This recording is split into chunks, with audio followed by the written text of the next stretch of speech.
6 basic trigonometric ratios. Trigonometry is based on the fact that two right triangles are similar if they have one side of their acute angles equal.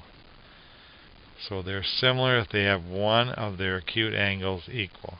So if two right triangles have one angle equal, then their sides are proportional. This means that the ratio of these sides are equal.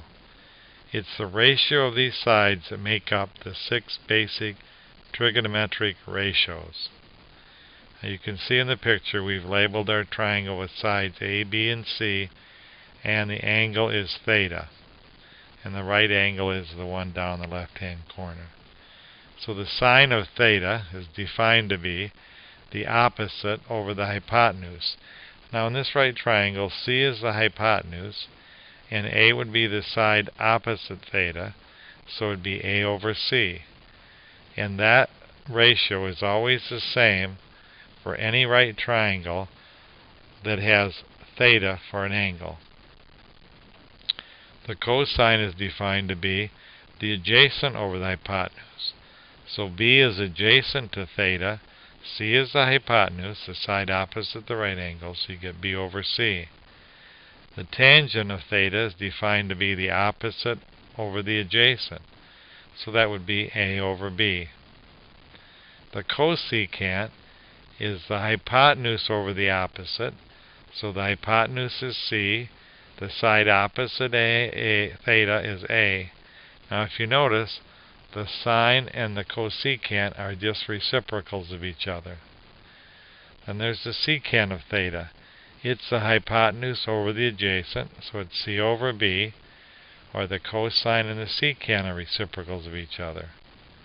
And then we have the cotangent of theta, which is the adjacent over the opposite, or B over A, which is just the reciprocal of the tangent.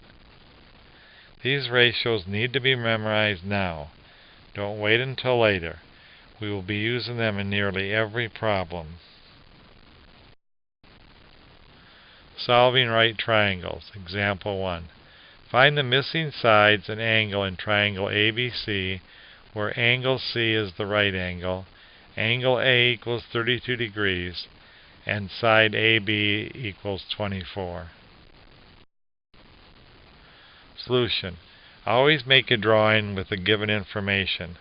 So we've taken triangle ABC, we made angle A 32 degrees, AB is 24, and we do have a right triangle with the right angle at C.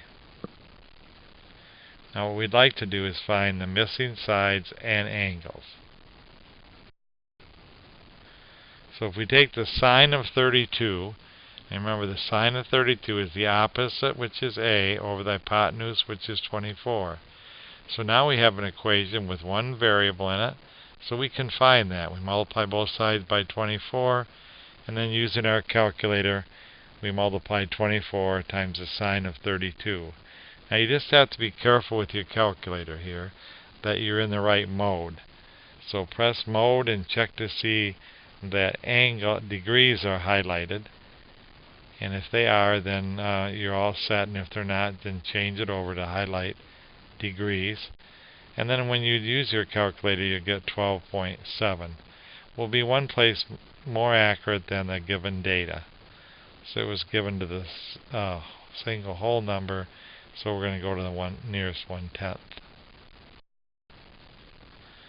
Cosine of 32 is B over 24.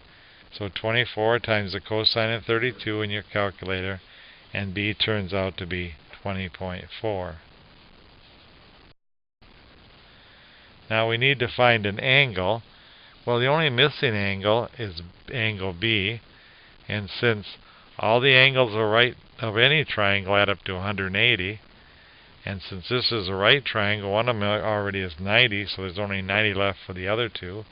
So we take 90 minus 32 equals 58 degrees for angle B. In solving the above right triangle, we could use the secant and cosecant, but that would in this problem require us to divide instead of multiplying as we did here. And it's always better to multiply than divide if you can avoid it.